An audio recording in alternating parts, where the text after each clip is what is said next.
అందరికీ నమస్కారం అండి. జై గురుదత్త ఎస్వీఎస్ ఛానల్కి స్వాగతం సుస్వాగతం. చందమామ కథల్లో వినాలనుకుంటే ముందుగా మా ఛానల్ని సబ్స్క్రైబ్ చేసుకోండి. చందమామ కథల్లో బంగారు లోయ అనే చక్కని కథను వింటున్నాం కదండి. నిన్నటి భాగంలో ఎక్కడి వరకు జరిగిందో కొంచెం క్లుప్తంగా విందాం. యువరాజును మింగడానికి వచ్చిన మహామృగాన్ని వినోదుడు హతమార్చాడు. పూజారి ఆజ్ఞానుసారం భటులు వినోదుణ్ణి కారాగారంలో బంధించారు.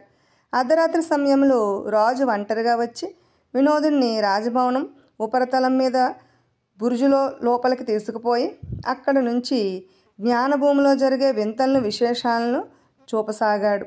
తర్వాత ఏం జరిగిందో విందాం. విలాప సమావేశంలో పాల్గొనడానికి వచ్చిన ప్రజలను ఉద్దేశించి మళ్ళీ మనం త్వరలో మరొక మహామృగాన్ని సంపాదించగలం అన్నాడు పూజారి. ఎలాగో ఉన్న మహామృగం పోయింది, అది లేకుంటే మనం బతకలేమా? కొత్తగా మరొక మహామృగం ఎందుకు అన్నాడు కూర్చున్న పౌరుల్లో ఒకడు లేచి నిలబడుతూను. నువ్వు లేకపోయినా మునిగిపోయేదేమీ లేదులే అంటూ పూజారి చేతులు తట్టాడు.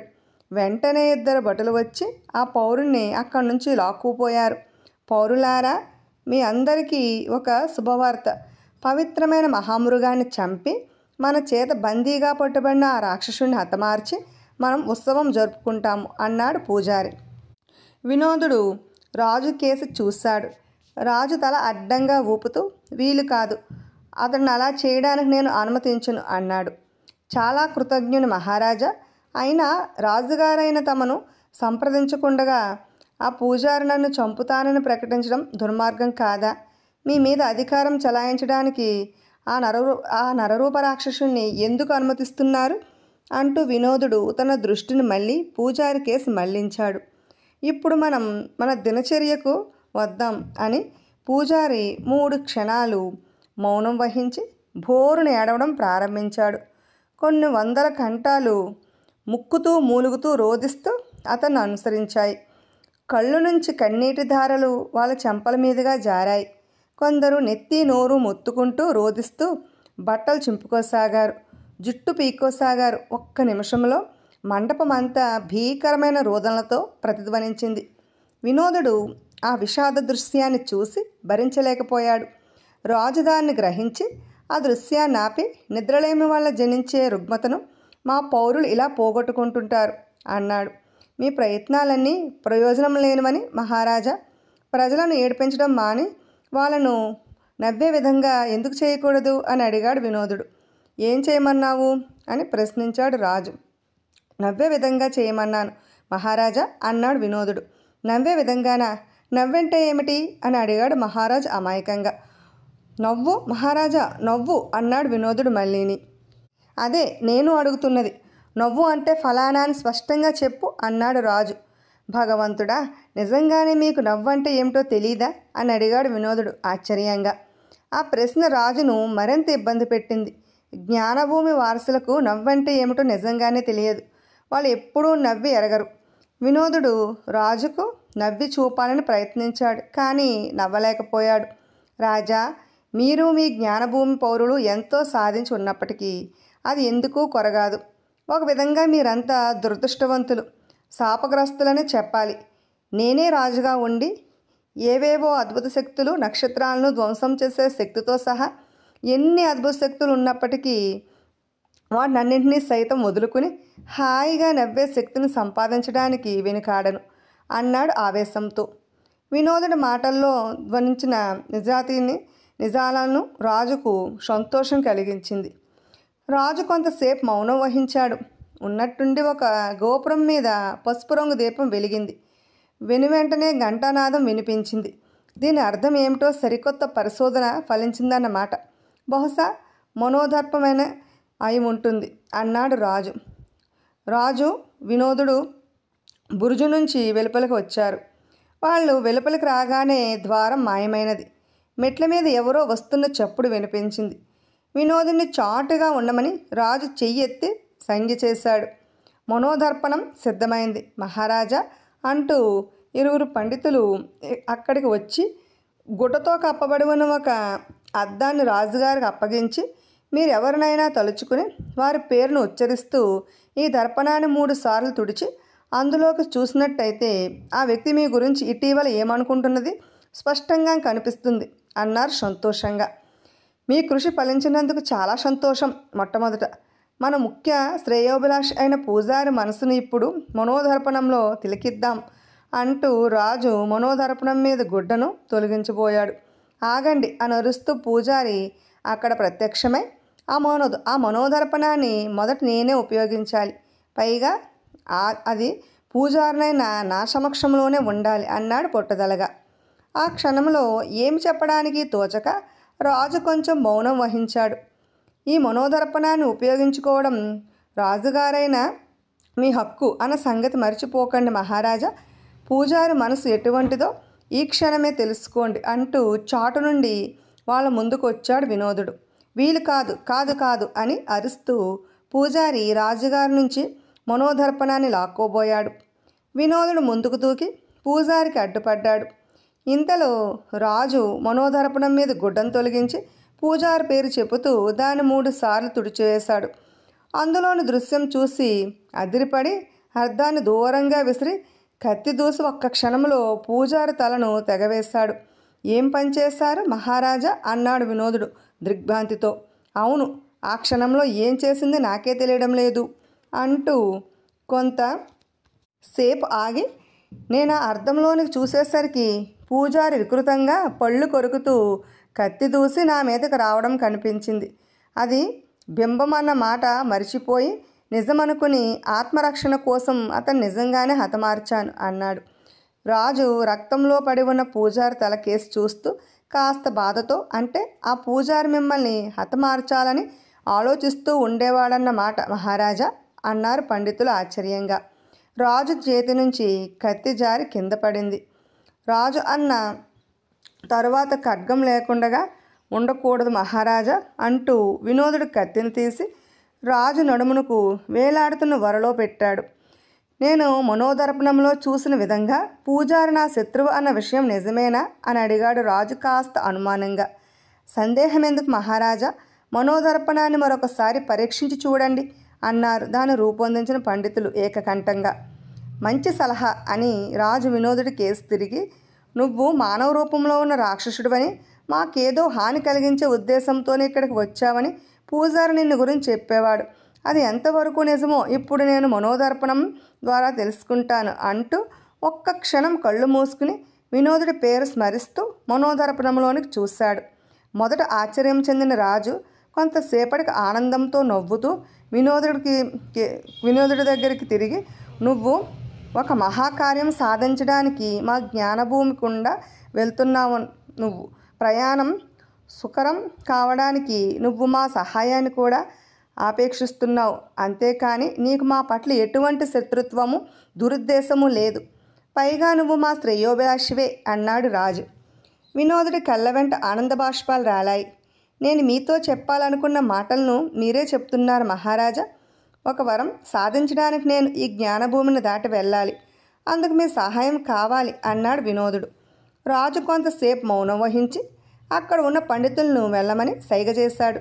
వాళ్ళు వెళ్ళాక రాజు వినోదుడితో, ఈ జ్ఞానభూమికి అవతల ఉన్న ప్రాంతానికి మేమెవ్వరము వెళ్ళలేదు. అయినా అది ఎటువంటిదో మాకు తెలుసు.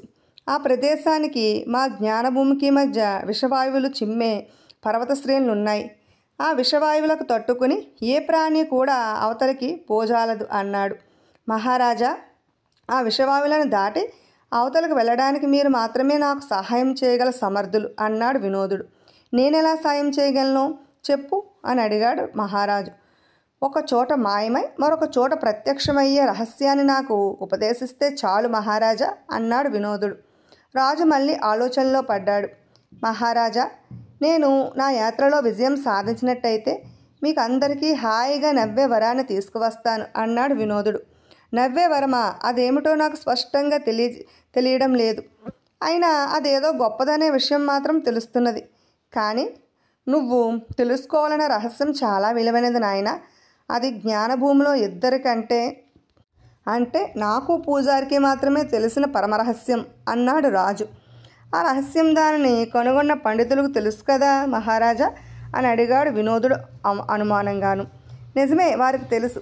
అయితే దాన్ని వారు ఉపయోగించే అవసరం లేకుండా చేశాడు పూజారి అన్నాడు రాజు. అంటే ఆ రహస్యం తెలుసుకున్న వెంటనే పూజారి వాళ్ళను హతమార్చాడన్నమాట అన్నాడు వినోదుడు. రాజు అవునన్నట్టు తలాడించి సరే ఈ విషయం గురించి తర్వాత చెబుతాను అన్నాడు. సరే అన్నాడు వినోదుడు. రాజు ఒక నిర్ణయానికి రావడానికి 1 వారం పట్టింది. అంతలో వినోదుడు యువరాజు ప్రేమకు మరింత పాత్రుడయ్యాడు. ఒకనాడు యువరాజును చూసి వినోదుడు ఎంతటి అందమైన యువరాజువి అయినా నవ్వలేవు, నవ్వి చూపుదామన్న శాపగ్రస్తమైన ఈ జ్ఞానభూమిలో నేనే నవ్వలేకపోతున్నాను అన్నాడు బాధగా. దాన్ని గమనించిన రాజు యువరాజుతో సహా వినోదుణ్ణి తన వెంట రమ్మని జ్ఞానభూమి సరిహద్దుల వరకు తీసుకుపోయాడు.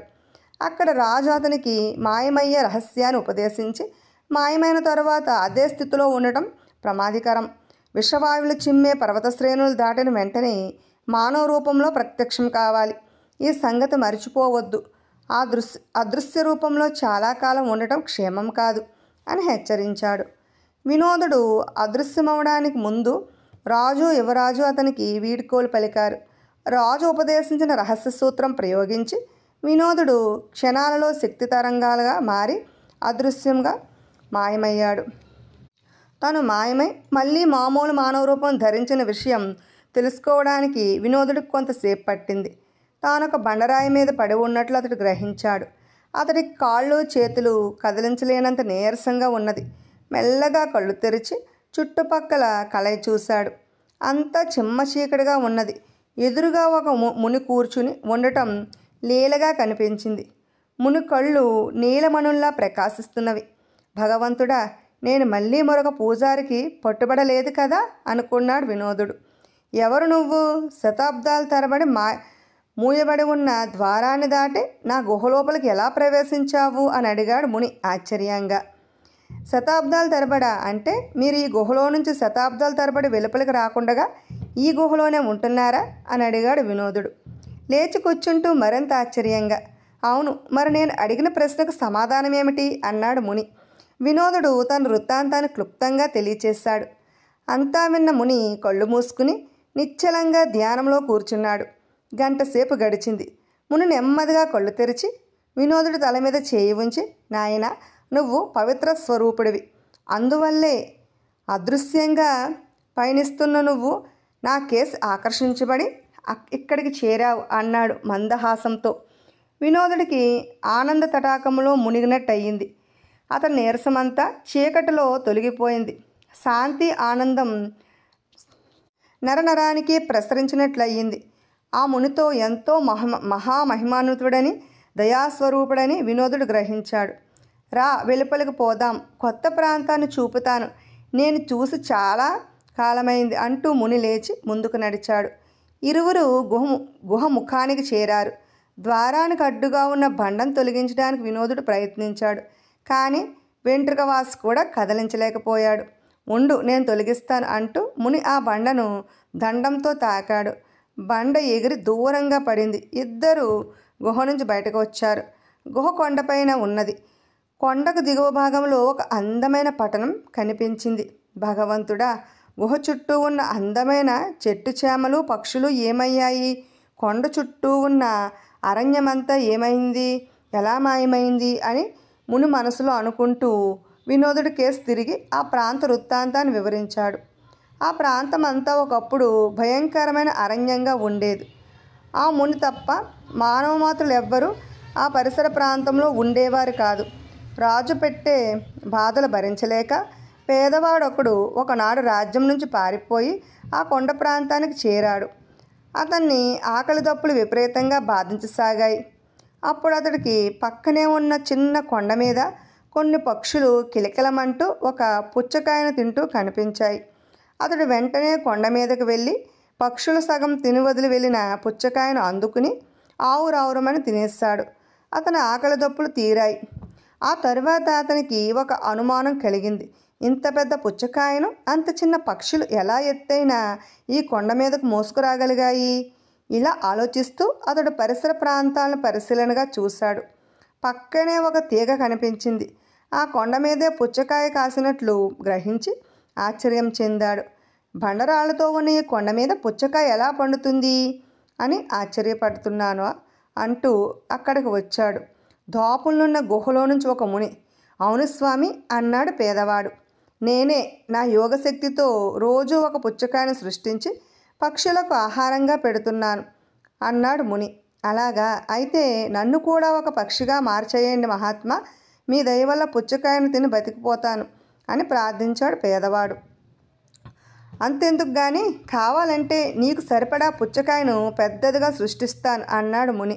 మహాప్రసాదం అని పేదవాడు మునికి చేతులెత్తి నమస్కరించాడు. అయినా అతని ముఖంలో విచారం కనిపించింది. నీ ఆకలి సమస్య తీరింది కదా, ఇంకా ఎందుకా విచారం అని అడిగాడు ముని. ఇంత గొప్ప ఉపకారం చేసిన తమకు ఎలా కృతజ్ఞతలు తెలియచేయాలో తెలియడం లేదు. అది నా మొదటి విచారం. నా ఆకలి సమస్య తీరింది, కానీ నా కుటుంబం గతి ఏం కావాలి? అది నా రెండో విచారం అన్నాడు పేదవాడు. నీ కుటుంబాన్ని కూడా ఇక్కడికి తీసుకురా, వాళ్లకు సరిపోయేలా పుచ్చకాయలు సృష్టిస్తాను అన్నాడు ముని. పేదవాడు తల వంచి నమస్కరించాడు. కానీ అతని ముఖంలో విచారం పోలేదు. ఇంకా ఎందుకు విచారిస్తున్నావు అని అడిగాడు ముని మళ్ళీ. మీ దయవల్ల నేను నా కుటుంబం ఆకలి బాధ నుంచి బయటపడగలిగాం. అయినా ఇన్నాళ్ళు కలిసిమెలిసి ఉన్న బంధుమిత్రులను ఎలా మర్చిపోగలను మహాత్మా అన్నాడు పేదవాడు. అదా నీ విచారానికి కారణం. నీ కుటుంబంతో పాటు నీ బంధుమిత్రులందరినీ ఇక్కడికి తీసుకురా అన్నాడు ముని. కరుణాస్వరూప, నేను ఇక్కడికి తీసుకువచ్చే నా కుటుంబము బంధుమిత్రుల సంఖ్య క్రమంగా పెరుగుతుంది కదా, అలా పెరిగే జనాభాకు ఒక్క పుచ్చకాయ ఎలా సరిపోగలదు అన్నదే నా అనుమానం అన్నాడు పేదవాడు. ముని ఒక్క క్షణం మౌనం వహించి, నేను గుహలోకి వెళ్ళి తపస్సు చేసుకోవాలనుకుంటున్నాను. నా తపస్సు ఎంతకాలం కొనసాగుతుందో ఆ భగవంతుడికే ఎరుక. అయితే నేను ఇక్కడ వదిలి వెళ్ళే యోగశక్తి ప్రభావం వల్ల మీకు రోజూ ఒక పుచ్చకాయ లభ్యమవుతూనే ఉంటుంది. రోజు సాయంకాలం నీలో ఒకరు ఇక్కడికి వచ్చి రేపు ఎంతమందికి సరిపడా పుచ్చకాయలు కావాలో గట్టిగా చెప్పి వెళ్ళండి. మరునాడు ఉదయానికల్లా కావలసినంత పరిమాణంలో పుచ్చకాయ ఈ తీగకు వేలాడుతూ ఉంటుంది. దాన్ని మీరు పంచుకొని తినండి. దానిని భుజించిన వారికి రోజల్లా ఆకలి దప్పులు ఉండవు అన్నాడు. పేదవాడు వెళ్ళి తన భార్యాబిడ్డలను బంధుమిత్రులను వెంట పెట్టుకుని వచ్చాడు. కొండపాద తలంలోని పచ్చిక మైదానంలో చిన్న గుడిసెలు వేశారు. ముని అక్కడ చేరిన వారికి భగవంతుడి కరుణ వల్ల మీకు ఆకలి సమస్య తీరింది. సత్యాన్ని సాధించడమే మానవ జీవిత లక్ష్యం. ఇప్పటి నుంచే మీ లక్ష్య సాధనకు పూనుకోండి అని ఉపదేశించాడు. వాళ్లకు ధ్యాన పద్ధతులు నేర్పించి ముని కొండ మీద గుహలోపల ప్రవేశించి తపస్సు చేయడం ప్రారంభించాడు. శతాబ్దాలు గడిచిపోయాయి. మునీశ్వరుడు చెప్పిన ఉదంతమంతా విన్న వినోదుడు, మహాత్మా, ఇప్పుడు మన కళ్ళెదుడు కనిపించే పట్టణం ఆనాటి శరణార్థుల వారసులు నిర్మించింది అయి ఉంటుంది. గుహ ముఖద్వారంలో నాకు పుచ్చతీగ కనిపించింది. ఇంకా వాళ్ళ పుచ్చకాయను తీసుకుంటూ ఉన్న ఆశ్చర్యం లేదు అన్నాడు. పట్టణంలో ప్రవేశించి అక్కడ విశేషాలు తెలుసుకుందాం రా అంటూ ముందుకు నడిచాడు ముని. వినోదుడు ఆయన్ను అనుకరించాడు. కొండపై నుంచి కిందికి ఉన్న బాటకి ఇరువైపులా పూల చెట్లు తీగలు ఉన్నాయి. ముని వినోదుడు కొంతసేపటికి కొండ పాదతలంలో ఉన్న పట్టణ ద్వారం దగ్గరికి చేరారు. రంగురంగుల తలపాగాలు ధరించిన దృఢకాయులైన ఇద్దరు భటులు శూలాలు పట్టుకుని ద్వారానికి కాపలా కాస్తున్నారు. ద్వారానికి వెలుపల గుంపుగా జనం ఉన్నారు. మేము దూర ప్రాంతం నుంచి వచ్చిన యాత్రికులం, కొండ మీదకి వెళ్ళి చూడడానికి అనుమతించరా అన్నాడు గుంపులో నుంచి ఒకడు. అనుమతించం. అద్భుతమైన పుచ్చకాయ లభించే ఈ కొండ మీదకి మా నాయకుడు మాత్రమే వెళ్ళడానికి అర్హుడు. ఆయన కూడా ఎంతమందికి సరిపడా పుచ్చకాయ కావాలో ఆజ్ఞాపించడానికి రోజుకు ఒక్కసారి మాత్రమే కొండపైకి వెళ్తాడు అన్నారు భటులు. భటుడు మాటలు విని ఆ నాయకుడు మొదట శరణార్థిగా వచ్చిన పేదవాడి సంతతివాడే ఉంటాడు అంటూ ముని ముందుకు నడిచాడు. ఇరువురు ద్వారం దాటి లోపలికి వెళ్ళారు. మనం లోపలికి వస్తున్నప్పటికీ భటులు ఆక్షేపించలేదేమిటి అన్నాడు వినోదుడు ఆశ్చర్యంగా. మనం ఇప్పుడు అదృశ్యంగా నడుస్తున్నాము, మన మాటలు కూడా ఎవరికీ వినిపించవు అన్నాడు ముని. వినోదుడు అమితాశ్చర్యం చెందాడు. వారిరువురు ఒక వీధి గుండా వెళ్ళి ముఖద్వారం మీది శిలాఫలకం మీద నిశ్శబ్దం అని రాయబడి ఉన్న పెద్ద మండపాన్ని చేరారు. కొందరు అధికారులు చుట్టూ ఉన్న పచ్చిక మైదానంలో అటు ఇటు పచారులు చేస్తూ అప్పుడప్పుడు మండపం లోపలికి తొంగి చూస్తున్నారు. ఈ స్థలం నాకు జ్ఞాపకం ఉన్నది. ఆ కాలంలో ఇక్కడ పెద్ద తోట ఒకటి ఉండేది. ఇక్కడ ఏం చేయాలో కూడా వాళ్లకు వివరించి వెళ్ళాను. రా, ఇప్పుడేం ఇక్కడ ఏం చేస్తున్నారో చూద్దాం అంటూ ముని మండపం లోపలికి ప్రవేశించాడు. వరుసగా వేయబడిన పడక కుర్చీ వంటి ఆసనాలలో స్త్రీలు పురుషులు చాలామంది పడుకొని నిద్రపోతున్నారు. కొందరు గాఢ నిద్రలో గట్టిగా గుర్రు పెడుతున్నారు. ఎవరెవరు ఎంతసేపు నిద్రపోయేది అధికారులు లెక్కగడుతున్నారు. అక్కడి వాతావరణాన్ని పరిశీలించి చూశాక మరీ గట్టిగా గుర్రు పెట్టి నిద్రించిన వారికి ప్రోత్సాహం లభిస్తుందని, కొంతకాలం గడిచాక ఇదంతా లెక్కగట్టి ఎక్కువ కాలం నిద్రించి అందరికన్నా గట్టిగా గుర్రుపెట్టిన వారికి సన్మానం చేస్తారని ముని గ్రహించాడు. ఆయన కోపావేశంతో అక్కడ ఆదమరిచి నిద్రపోతున్న వాళ్ళను జుట్టుపట్టి లాగి కిందకు తోశాడు. వినోదుడు కూడా మునిని అనుకరించి అలాగే చేయసాగాడు. కొంతసేపటికల్లా హఠాత్తుగా నిద్రలేచిన వారి కేకలతో మంటపమంతా అల్లకల్లోలమయ్యింది. అధికారులు ఏం చేయడానికి తోచక అలాగే ఉండిపోయారు. ముని బయటకు వచ్చాడు. వినోదుడు ఆయన వెనక నడుస్తూ, మహాత్మా, వారి పట్ల మీ ఆగ్రహానికి కారణం తెలుసుకోవచ్చా అని అడిగాడు. నేను వాళ్ళ పూర్వులకు కళ్ళు మూసుకుని ధ్యానం చేయడం ఎలాగా నేర్పాను, వెళ్ళాను. వాళ్ళేమో ధ్యానం మాట మర్చిపోయి ఇప్పుడు నిద్రపోవడంలోనూ గుర్రు పెట్టడంలోనూ ఒకరితో ఒకరు పోటీ పడుతున్నారు అన్నాడు ఆ ముని. ఇరువురు కొంతసేపటికి ఆలయం లాంటి కట్టడం ముందు చేరారు. ఆలయ ప్రాంగణంలో పట్టణ అధికారులు సభ జరుగుతున్నది. వాళ్లల్లో యువకుడైన పట్టణనాయకుడు కూడా ఉన్నాడు. వినోదుడు ముని అదృశ్యంగా వాళ్ళ మధ్యకు చేరారు. ఆలయం తలుపులు మూయబడ్డాయి. విన్నారు కదండి, మిగిలినది రేపటి భాగంలో విందాం. చందమామ కథలను వినాలనుకుంటే ముందుగా మా ఛానల్ని సబ్స్క్రైబ్ చేసుకోండి. బెల్ ఐకాన్ క్లిక్ చేయండి. మేము చేసిన వీడియోస్ నోటిఫికేషన్ కొరకు బెల్ ఐకాన్ క్లిక్ చేయండి. లైక్ చేయండి, షేర్ చేయండి, కామెంట్ చేయండి. Thanks for watching.